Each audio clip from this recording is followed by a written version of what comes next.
জানি না তুমি কে, তবে এক পলকের একটু দেখায় তুমি আমার মনটা চুরি করে নিয়েছো। কি যেন করেছো আমায়, অনেক মিস করছি তোমায়, অনেক।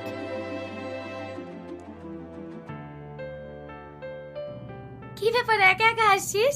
তোকে আবার ভূতে ধরলো নাকি? তুই এখানে, তোকে আমার ঘরে আসতে নিষেধ করিনি। তুই সবসময় আমায় এমন করিস কেন বলতো? তুই ভালো করেই জানিস আমি তোকে এক মুহূর্ত না দেখলে থাকতে পারি না, আর আমি তোকে কতটা ভালোবাসি। আমি তোকে ভালোবাসি না কতবার বলবো? দেখ টনি, তুই আমার বেঁচে থাকার একমাত্র সম্বল। তুই এমন কিছু করিস না যাতে আমার বেঁচে থাকার ইচ্ছাটাই হারিয়ে যায়। তুই খালি খালি মিথ্যা স্বপ্ন দেখা বন্ধ কর। আমি তোকে কখনো বিয়ে করবো না। তুই হয়তো ভুলে যাচ্ছিস আমাদের সেই ছোটবেলা থেকে বিয়ে ঠিক হয়ে আছে। ও ছোটবেলায় কি কথা আছে সেটা আমি মানি না। তুই আমার বন্ধু ঠিক আছিস, কিন্তু আমি তোকে কোনোদিনও বিয়ে করতে পারবো না। তাছাড়া আমি একটা মেয়েকে পছন্দ করি, মনে মনে তাকে ভালোবেসে ফেলেছি। কি? সে বুঝি আমার থেকেও দেখতে ভালো? হ্যাঁ।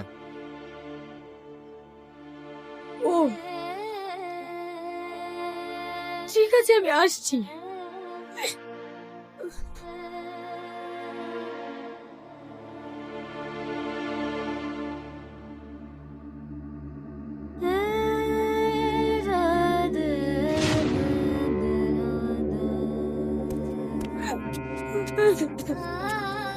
কিরে কাঁদছি কেনে?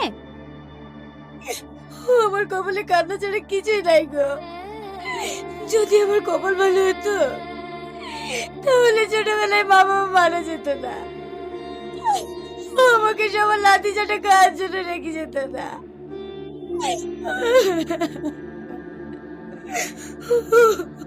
কেন, বাড়িতে কিছু হয়েছে?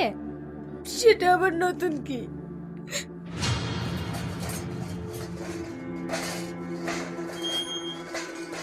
থালা হাঁড়িগুলো পরিষ্কার করে জামা কাপড়গুলো কেচে দিবি, যেন কোনো নোংরা না লেগে থাকে। ভাবি, ভীষণ খিদে পেয়েছে, আমাকে চারটি খেতে দাও। খেয়ে জামা কাপড়গুলো পরিষ্কার করে দিচ্ছি। আজকে আমার কাছে খাওয়ার পালি নাই, বড় ভাবির কাছে খাবি। ঠিক আছে ভাবি।